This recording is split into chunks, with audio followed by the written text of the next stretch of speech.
బలహీనత నుండి విడుదల. Today's topic from the throne of grace. Deliverance from bondage. Deliverance from the spirit of infirmity. ప్రార్థన. యేసు రక్తము ద్వారా తండ్రి నీ సన్నిధికి వస్తున్నాము. తండ్రి నీ ప్రేమకై వందనాలు. యేసయ్యా నీ కృప ఇంతవరకు మా పైన ఉంచి నీ సన్నిధిలో నీ ఆత్మతో తండ్రి చేసిన మేళ్లను ఉపకారములను జ్ఞాపకం చేసుకోవటానికి, కృతజ్ఞతాస్తుతులు చెల్లించటానికి, ప్రార్థన విజ్ఞాపనలు చేయటానికి, ఆరాధన చేయటానికి ఇంతవరకు సహాయం దయచేసినందుకు నీకు స్తోత్రాలు. ఈ సమయంలో నీవు సిద్ధపరిచినటువంటి వాక్యమును వినటానికి వినగలిగేటువంటి చెవులను, గ్రహించేటువంటి మనస్సును, హృదయాన్ని, వాక్యములకు లోబడేటువంటి జీవితాన్ని మాకు అనుగ్రహిస్తున్నందుకు నీకు వందనాలు. పరిశుద్ధాత్మదేవ, ఇవే మాకు సహాయం దయచేస్తున్నందుకు వందనాలు. ప్రతి ఆటంకాన్ని, బంధకాన్ని యేసు నామములో తెంచివేస్తూ, యేసు రక్తంలో ఈ స్థలాన్ని మా జీవితాలను ముద్రేస్తూ యేసు ప్రభుని ఒప్పుకొనొచ్చు నేటి వాక్యపు ఆశీర్వాదము కొరకు యేసు నామములో సిద్ధపడుచున్నాం తండ్రి. ఆమేన్. ప్రియమైనటువంటి సంఘమా, పరిశుద్ధాత్ముడు గుర్తు చేస్తున్నటువంటి సత్యం లూకాసు వార్తలో 13వ అధ్యాయంలో 10వ వచనం నుంచి 17వ వచనం వరకు రాయబడినటువంటి సత్యాలను మనం జ్ఞాపకం చేసుకున్నాం. Today's passage is found in the book of Luke, Gospel of Luke chapter 13 verses 10 to 17. ఇక్కడ రాయబడినటువంటి సత్యం ఏమిటి అంటే, విశ్రాంతి దినమున ఆయన యొక్క సమాజ మందిరంలో బోధించుచున్నప్పుడు 18 ఏండ్ల నుండి బలహీనపరచు దయ్యము పట్టిన యొక్క స్త్రీ అచ్చట ఉండెను. ఆమె నడుము వంగిపోయి ఎంత మాత్రము చక్కగా నిలవబడలేకుండెను. ప్రభు అయినటువంటి యేసుక్రీస్తు వారు శనివారం రోజు యూదులకు విశ్రాంతి దినం. ప్రభు అయినటువంటి యేసుక్రీస్తు వారు సమాజ మందిరానికి వెళ్ళారు. అక్కడ సమాజ మందిరంలో యేసు ప్రభుల వారు తెలియచేస్తూ ఉన్నారు. మోషే ధర్మశాస్త్రంలో రాయబడినటువంటి సత్యాలను తెలియచేస్తూ ఉన్నారు, వివరిస్తూ ఉన్నారు. ఆ విధంగా ప్రభు అయినటువంటి యేసుక్రీస్తు వారు సమాజ మందిరంలో సత్యమును ప్రకటిస్తూ ఉండగా ఆ సమాజ మందిరంలో ఒక స్త్రీ ఉన్నది. ఆవిడ 18 సంవత్సరాల నుండి ఒక దయ్యం ఆవిడ్ని పట్టుకుని పీడిస్తూ ఉంది. ఆవిడ్ని పీడిస్తూ ప్రారంభించిన దగ్గర నుంచి అప్పటికి 18 సంవత్సరాలు పూర్తయింది. 18 సంవత్సరాల నుంచి పీడించబడుతూ ఉంది. ఆ యొక్క దయ్యం యొక్క శక్తి వలన, ప్రభావం వలన ఈవిడ యొక్క పరిస్థితి ఎలా ఉంది అంటే, ఆవిడ నడుము వంగిపోయి ఎంత మాత్రమును చక్కగా నిలవబడలేకుండెను. ఆవిడ నడుము వంగిపోయి ఉన్నది. సహజంగా మనం వాడుక భాషలు అంటాం చూడండి, గూనె వచ్చింది అని అంటాం. ఆవిడ నడుము వంగిపోయి పరిస్థితి ఉంది, నిలబడలేనటువంటి స్థితిలో ఉంది, చక్కగా నిలబడలేనటువంటి స్థితిలో ఉంది. ప్రభు అయినటువంటి యేసుక్రీస్తు వారు ఆమెను చూశారు. చూసి ఆమె దగ్గరికి వచ్చారు. యేసు ఆమెను చూచి రమ్మని పిలిచి, అమ్మా, నీ బలహీనత నుండి విడుదల పొంది ఉన్నామని ఆమెతో చెప్పి ఆమె మీద చేతులుంచగానే ఆమె చక్కగా నిలువబడి దేవుని మహిమపరచెను. యేసయ్య అద్భుతం చేశారు. ఆవిడను చూశారు, ఆవిడ దగ్గరకు వచ్చారు. ఆ యొక్క స్త్రీ మీద ప్రభువైన యేసుక్రీస్తు వారు చేతులుంచి తండ్రిని మహిమపరిచారు. ఆవిడలో ఉన్నటువంటి ఆ యొక్క బలహీనపరిచేటువంటి ఆ యొక్క దయ్యాన్ని పారదోలారు. ఎప్పుడైతే ప్రభువైన యేసుక్రీస్తు వారు ఆవిడ మీద చేతులు ఉంచారో, యేసు ప్రభులో ఉన్నటువంటి ప్రభావము, శక్తి ఆవిడలోకి వెళ్ళింది. ఆవిడ అప్పటి వరకు 18 సంవత్సరాల నుంచి నడుము వంగిపోయినటువంటి స్థితిలో ఉన్నటువంటి ఆవిడికి యేసయ్య కృప ద్వారా, యేసయ్యలో ఉన్నటువంటి జీవాన్ని, స్వస్థతను ఆవిడ పొందుకుంది. చక్కగా నిలబడి ఆమె దేవుని మహిమపరచడం ప్రారంభించింది. యేసయ్య ఆమె మీద చేతులుంచగానే ఆమె చక్కగా నిలువబడి దేవుని మహిమపరచెను. ప్రభువైన యేసుక్రీస్తు వారు అద్భుతాలు ఎందుకు చేస్తారు అంటే, మొదటిగా తనలో ఉన్నటువంటి శక్తి ప్రజలు అనుభవించాలి. తనలో ఉన్నటువంటి ప్రేమ ప్రజలు తెలుసుకోవాలి. తనలో ఉన్నటువంటి ఆశీర్వాదాన్ని ప్రజలు పొందుకోవాలి. ప్రజలు తండ్రిని మహిమపరచాలి. తండ్రి తన మహిమ కొరకు ప్రభు అయినటువంటి యేసుక్రీస్తు వారిని ఈ లోకానికి పంపించాలి. ఈ లోకములో మానవ జాతికి రక్షణను అనుగ్రహించడానికి ప్రభు అయిన యేసుక్రీస్తు వారు వచ్చారు. ప్రభు అయినటువంటి యేసుక్రీస్తు వారు బంధించబడినటువంటి మానవులను, సాతాను చేత బంధించబడిన వారిని, పాపము చేత బంధించబడిన వారిని, లోకములో అనేక రకాలైనటువంటి బంధకాలలో ఉన్నటువంటి వారిని విడిపించటానికి ప్రభు అయినటువంటి యేసుక్రీస్తు వారు సిలువలో మరణించారు. ఇక్కడ ప్రభు అయిన యేసుక్రీస్తు వారు చేసింది ఏమిటి? ఆవిడిలో ఉన్నటువంటి బంధకము నుండి, బలహీనత నుండి, దయ్యపు అధికారము నుండి ఆవిడని విడిపించారు. విడిపించిన వెంటనే ఆవిడ తండ్రిని మహిమపరిచింది. ప్రియమైనటువంటి సంఘమా, ఆమె చక్కగా నిలువబడి దేవుని మహిమపరచాను అని రాయబడి ఉంది. ఎప్పుడైతే ఆ సమస్య తొలగిపోయిందో, ఆ బాధ తొలగిపోయిందో, ఆ రోగము తొలగిపోయిందో, ఆవిడ దేవుని మహిమపరచడం ప్రారంభించింది. ప్రియమైనటువంటి సంఘమా, ఎప్పుడైతే మన జీవితాల్లో ఉన్నటువంటి సమస్య తొలగిపోతుందో మనం కూడా చేయవలసింది ఏమిటి అంటే తండ్రిని మహిమపరచాలి. ఏ సమస్య అయితే తొలగిపోతుందో, ఏ బంధకం అయితే తొలగిపోతుందో, ఏ శోధన అయితే తొలగిపోతుందో, ఆ తర్వాత మనం చేయవలసింది ఏమిటి అంటే మన తండ్రి అయిన యెహోవాని మహిమపరచాలి. ఇక్కడ ప్రభు యేసుక్రీస్తు వారు ఆవిడని స్వస్థపరిచారు. ఆ రోజు విశ్రాంతి దినం. అక్కడ యూదులు ఉన్నారు, సమాజపు మందిరం యొక్క అధికారి ఉన్నాడు. ఆయనకి చాలా కోపం వచ్చింది. ఎవరి మీద కోపం వచ్చింది? యేసు ప్రభుల వారి మీద కోపం వచ్చింది. ఎందుకు వచ్చిందో కూడా అక్కడ రాయబడి ఉంది.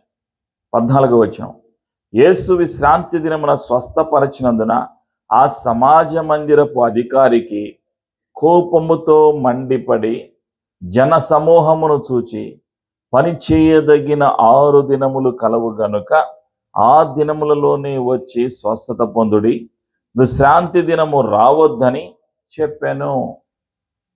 అక్కడ ఉన్నటువంటి యూదులతో సమాజం యొక్క అధికారి తెలియచేస్తూ ఉన్నాడు. ఏమని తెలియచేస్తున్నాడు? వారంలో 7 రోజులు ఉన్నప్పటికీ మిగిలిన 6 రోజులే మీరు స్వస్థత పొందుకోవటానికి రండి. 7వ రోజు స్వస్థత ప్రార్థనలు అడగవద్దు, చేయించుకోవద్దు. 7వ రోజు విశ్రాంతి దినం కాబట్టి ఆ రోజు స్వస్థతలు కొరకు మీరు ఇక్కడికి రావద్దు అని చెప్తున్నాడు సమాజ మందిరపు అధికారి. ఇంకా వాళ్ళ మీద కోపగించుకుంటూ ఉన్నాడు. ప్రియమైనటువంటి సంఘమా, ఆ రోగికి స్వస్థత కలిగింది, కానీ తనకు సంతోషం లేదు. ఒక వ్యక్తికి సంతోషం కలిగినప్పుడు ఎవరికి బాధ కలుగుతుంది అంటే, ఒక వ్యక్తిలో ఉన్న సమస్య తొలగిపోయినప్పుడు, విశ్వాసులలో ఉన్నటువంటి సమస్య పోయినప్పుడు, ఒక బలహీనత పోయినప్పుడు, ఒక విశ్వాసులో ఉన్నటువంటి దయ్యం తొలగిపోయినప్పుడు ఎవరికి బాధ కలుగుతుంది అంటే సాతానుడికి బాధ కలుగుతుంది. ఒక వ్యక్తి బంధకము చేత విడిపించబడినప్పుడు ఎవరికి బాధ కలుగుతుంది? సాతానుడికి బాధ కలుగుతుంది. ప్రజలకు ఆశీర్వాదం కలుగుతుంది, దేవునికి మహిమ కలుగుతుంది, కానీ సాతానుడికి కోపం వస్తుంది, బాధ కలుగుతుంది. అదే ఇక్కడ మనం చూస్తున్నాం. అప్పుడు యేసు ప్రభువు వారు ఆ వ్యక్తితో అన్నటువంటి మాటలు 15వ వచనం, అందుకు ప్రభువు, వేషధారులారా, మీలో ప్రతి వాడును విశ్రాంతి దినమున తన ఎద్దునైనను గాడినైనను గాడి ఎద్దు నుండి విప్పి తోలుకొని పోయి నీళ్లు పెట్టును కదా. ఇదిగో 18 ఏండ్ల నుండి సాతాను బంధించిన అబ్రహాము కుమార్తె అయిన ఈమెను విశ్రాంతి దినమందు ఈ కట్ల నుండి విడిపింపదగదా అని అతనితో చెప్పాను. ఆవిడ ఎవరు? అబ్రహాము కుమార్తె అంటే ఆవిడ ఒక యూదురాలు. ప్రియమైనటువంటి సంఘమా, యూదురాలైనప్పటికీ ఆవిడలో బంధకము ఉన్నది. ఆలోచన చేయండి, సమస్య ఉన్నది. మనము విశ్వాసులము అయినప్పటికీ, రక్షణ పొందిన వారమైనప్పటికీ అనేక సమస్యల చేత బంధించబడి ఉన్నాం, అనేక బంధకాల చేత బంధించబడ్డాం. ఈవిడ కూడా అనేక కట్ల నుంచి చేత బంధించబడింది. ఎవరు పెట్టారు ఆ కట్లు? సాతాను బంధించిన, సాతాను చేత బంధించబడింది. ఎన్ని సంవత్సరాలు? 18 సంవత్సరాలు. ఆలోచన చేయండి. ఆవిడెవరు? అబ్రహాము కుమార్తె అయిన ఈమెను విశ్రాంతి దినమందు ఈ కట్ల నుండి విడిపింపబడదగదా అని యేసు ప్రభుల వారు వారిని ప్రశ్నిస్తూ ఉన్నారు. ఆవిడ బంధించబడింది, సాతాను చేత బంధించబడింది. ఎవరు బంధిస్తారు ఈ లోకములో? కష్టాలలో, శోధనలలో, సమస్యలలో, బంధకాలలో, అప్పులలో అంటే సాతానుడు బంధిస్తూ ఉంటాడు. ప్రేమటువంటి సంగమ, అవన్నీ కూడా ఎలా తెంచివేయబడతాయి అంటే ఈవిడ చేసిన పని మనం చేయాలి. ఆవిడేం చేసింది? ఆవిడికి తెలుసు అది విశ్రాంతి దినము అని. అయినప్పటికీ ఆ రోజు ఎక్కడ ఉన్నది? మందిరములో ఉన్నది, సమాజ మందిరములో ఉన్నది. విశ్వాసులు విడిపించబడాలి అంటే కట్ల నుండి, బంధకాల నుండి, సమస్యల నుండి విడిపించబడాలి అంటే ఎక్కడికి రావాలి? యేసయ్య సన్నిధికి రావాలి. యేసయ్య సన్నిధికి వచ్చిన ప్రతి ఒక్కరిని కూడా యేసయ్య ఆశీర్వదిస్తూ ఉంటారు.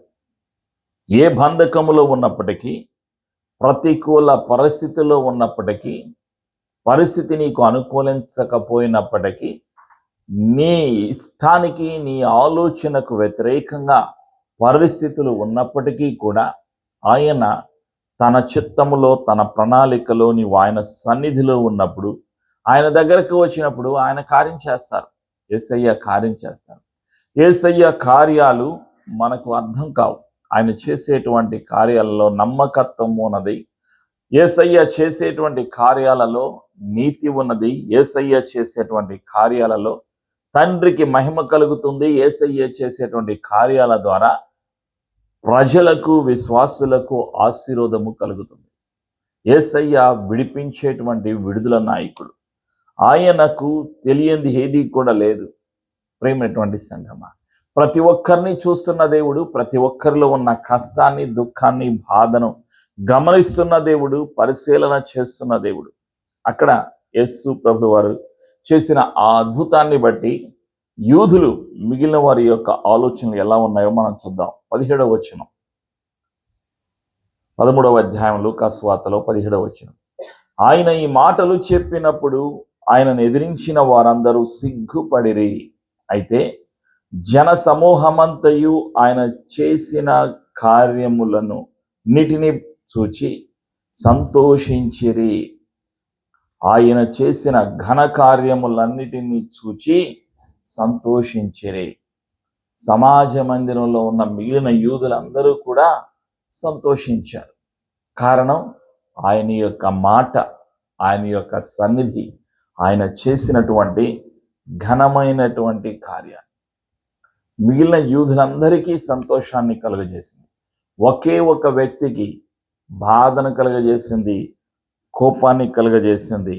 అతడే సమాజ మందిరపు యొక్క అధికారి. ప్రియమైనటువంటి సంగమ, ఈ లోకములో నిన్ను వ్యతిరేకించే వాళ్ళు ఉంటారు. నీవు సంతోషంగా ఉండటం వాళ్ళకి ఇష్టం లేదు, నీవు ఆనందించటం వాళ్ళకి ఇష్టం లేదు. అదే సాతానుడి యొక్క ప్రణాళిక. ఈ లోకములో ఏం చేస్తూ ఉంటాడంటే వ్యతిరేకత, తిరస్కారము తీసుకొని వస్తూ ఉంటాడు. అయినప్పటికీ తండ్రి తన సమయములో తన యొక్క ప్రణాళిక చొప్పున ఆనందాన్ని, ఆశీర్వాదాన్ని, విడుదలను ఆయన ఇవ్వటానికి సిద్ధంగా ఉన్నారు. కాబట్టి మనం ఏం చేయాలి అంటే మనం సిద్ధపడాలి. ఆయన మాట కొరకు, ఆయన సన్నిధి కొరకు, ఆయనతో సహవాసము చేయుట కొరకు, ఆయన ఇచ్చేటువంటి ఆశీర్వాదాన్ని పొందుకోవటానికి మనము సిద్ధపడాలి అని పరిశుద్ధాత్ముడు గుర్తు చేస్తూ ఉన్నాడు. అందుకే యాకోబు గ్రంథములో ఒక సత్యాన్ని తెలియచేస్తూ ఉంటాడు. పరిశుద్ధాత్ముడు తెలియచేసేటువంటి ఒక సత్యం ఏమిటి అంటే, ప్రేమటువంటి సంగమ,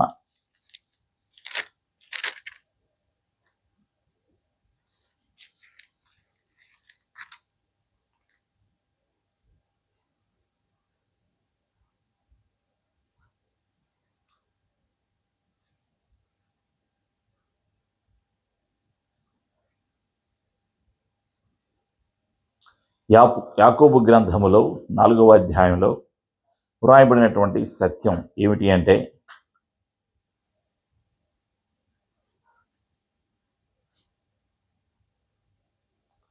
6వ వచనం నుండి,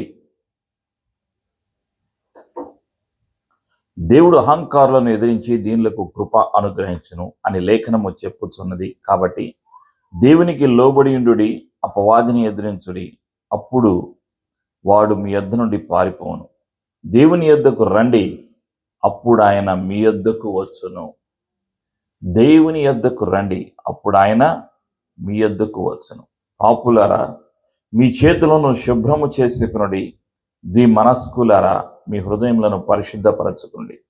వ్యాకులపరుడి, దుఃఖపరుడి, ఏడుడి, మీ నవ్వు దుఃఖమునకును మీ ఆనందము చింతకును మార్చుకొనుడి. ప్రభు దృష్టికి మిమ్మల్ని మీరు తగ్గించుకొనుడి, అప్పుడు ఆయన మిమ్మను హెచ్చించును అని తెలియచేస్తున్నాడు. యాకోబు ద్వారా సంఘానికి పరిశుద్ధాత్ముడు గుర్తు చేస్తున్నాడు. యాకోబు రాసినటువంటి పత్రికలో, ఆయన యొద్దకు రండి, అప్పుడు ఆయన మీ యొద్దకు వచ్చును. ఆవిడ దేవుని సన్నిధికి వచ్చింది, సమాజ మందిరం లోపలికి వచ్చింది. ఆవిడ రాలేదనుకోండి, ఇంటి దగ్గరే ఉందనుకోండి, మన ఆలోచన స్వస్థత కలిగి ఉండేదా? లేదు. ఆ సమయంలో అక్కడ ఉన్నది కాబట్టి, సమాజ మందిరంలో ఉన్నది కాబట్టి, అదే సమయంలో యేసయ్య అక్కడ ఉన్నారు కాబట్టి అద్భుతం జరిగింది. ఆవిడ వచ్చింది కాబట్టి, అక్కడ ఉన్నది కాబట్టి అద్భుతాన్ని చూసేటువంటి ధన్యత ఆవిడ పొందుకుంది. మిగిలిన 18 సంవత్సరాలు ఆలోచన చేయండి, బహుశా అనేక సార్లు ఆవిడ వచ్చి ఉండొచ్చు సమాజ మందిరానికి. కానీ అద్భుతం ఎప్పుడు జరిగింది? యేసయ్య ఉన్న సమయంలో అద్భుతం జరిగింది. కాబట్టి మనం ఏం చేయాలి? ఆయన దగ్గరకు మనం వెళ్ళాలి. ప్రియమైనటువంటి సంఘమా, మనం ఎప్పుడైతే ఆయన దగ్గరికి వెళ్తామో ఆయన మన దగ్గరికి వస్తాడు. ఆయన చూస్తూ ఉన్న దేవుడు. అయితే ఆయన చూసేది ఏమిటి అంటే, ఎలాంటి ఆశతో మనం ఆయన దగ్గరికి వెళ్తున్నాం, ఎలాంటి కోరికతో మనం ఆయన దగ్గరికి వెళ్తున్నాం. ఆశ గల ప్రాణాన్ని ఆయన తృప్తిపరిచేటువంటి దేవుడు. 18 సంవత్సరాల నుండి ఆవిడికి ఒక ఆశ, ఒక కోరిక, ఆ బంధకం నుండి విడిపించబడాలి అనేటువంటి ఆశ, ఒక కోరిక ఉన్నది. కానీ ఆ రోజు ఆవిడ దేవుని యొక్క సమయంలో, యేసయ్య సమయంలో ఉన్నది కాబట్టి ఆ బంధకం నుండి విడిపించబడింది, ఆశీర్వాదాన్ని పొందుకుంది. యేసయ్య కృప మనందరికీ సదా తోడైనను గాక. ఆమేన్. ప్రార్థన చేసుకుందాం. పరిశుద్ధాత్మదేవ, నీకు వందనాలయ. సర్వశక్తిమంతుడవు, సర్వాధికారుడు యేసు ప్రభువా, నీవు సర్వము తెలిసిన దేవుడవు, సర్వజ్ఞానివి. సకల ప్రజల ఆలోచనలు తెలిసిన దేవుడవు. మనుషులందరి యొక్క జీవితాలలో ఉన్న ప్రతి పరిస్థితిని గమనిస్తున్న, పరిశీలన చేస్తున్న దేవుడవు. ప్రతి ఒక్కరిలో ఉన్నటువంటి సమస్యను తొలగించడానికి ఇష్టపడుతున్నందుకు వందనాలు. సాతాను పెట్టిన కట్ల నుండి విడిపించటానికి, పాపం నుండి విడిపించటానికి, మా యొక్క అపరాధములను, మా దోషములను సిలువలో భరించి, మా శిక్షను సిలువలో కొట్టివేసి, శిక్ష నుండి మమ్మల్ని తప్పించి, మాకు క్షమాపణ అనుగ్రహించి నీవు కృప చూపిన దేవుడవు యేసయ్య. నీ కుమార్తె అబ్రహాము కుమార్తెకు నీవు ఇచ్చిన స్వస్థతను బట్టి నీకు వందనాలు. ఈరోజు మా జీవితాలకు, మా ఆత్మీయ జీవితాలకు, మా శారీరక జీవితాలకు, మా మానసిక జీవితాలకు, మా ఆర్థిక పరిస్థితులకు విడుదలను అనుగ్రహిస్తున్నందుకు వందనాలు. ఆ బంధకాలు, సాతాను పెట్టిన కట్లు యేసు ప్రభువు నామములో తొలగిపోవును గాక. విడుదల యేసయ్య నీ వాక్యము ద్వారా, నీ మాట ద్వారా, నీ సన్నిధి ద్వారా, పరిశుద్ధాత్మ ద్వారా మా జీవితాల్లో జరిగిస్తున్నందుకు నీకు వందనాలు. యేసు ప్రభుని ఒప్పుకొనొచ్చు. మేము విన్న సత్యాన్ని నిత్యము ప్రకటించడానికి సహాయము దయచేస్తున్నందుకు, ఆశ కలిగి నీ సన్నిధిలో ఎప్పుడు మేము నీ సన్నిధి కొరకు, నీ అభిషేకము కొరకు ఎదురు చూసేవారుగా మమ్మలను సిద్ధపరుస్తున్నందుకు కృతజ్ఞతలు తెలియచేస్తూ యేసు ప్రభు నామములో కలిసి ప్రార్థించి ఆశీర్వాదాన్ని యేసు ప్రభు నామములో పొందుకొంచున్నాం తండ్రి. ఆమేన్.